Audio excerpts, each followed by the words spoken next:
Этого мужчину мы застукали, что называется, с поличным. Не стесняясь камеры, сбрасывает строительные отходы ведро за ведром. Признается, площадка давно переполнена, оставляет где придется. Одна свалка на все Царицыно. Куда еще бросать? Контейнеры стояли большие, а то, что мусор вовремя не вывозит, я не виноватый. Строительный мусор, а еще мебель и даже автомобильные запчасти. В куче чего только нет. Хотя площадка рассчитана только для твердых коммунальных отходов. За вывоз мусора в поселке отвечает региональный оператор. Вот только отходов в период самоизоляции стало в разы больше, говорят там. Чтобы вывезти, приходится нанимать дополнительную технику. Выгружают в бункер. Бункер, соответственно, становится неподъемный по массе своей. С учетом того, что у нас еще дополнительная есть техника.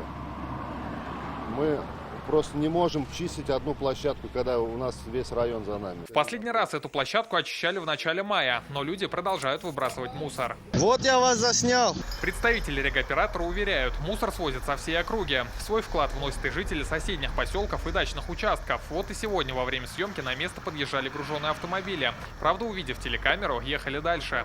Древесные остатки, вот эти отходы от сноса и разборки зданий, строений, сооружений, это не твердые коммунальные отходы. Для их вывоза необходимо заказывать специализированный контейнер, то есть это отдельная услуга. Как пояснили в мэрии, площадка находится в ведении Советского района, но там пеняют на несознательность горожан. Такие отходы нужно вывозить напрямую на действующие полигоны ТБО. Кроме того, можно обратиться в организации, которые предоставляют платные услуги по утилизации строительных отходов. За время самоизоляции и майских праздников горы мусора появились и в других точках города. К примеру, эти кадры сделаны на улице Пржевальского.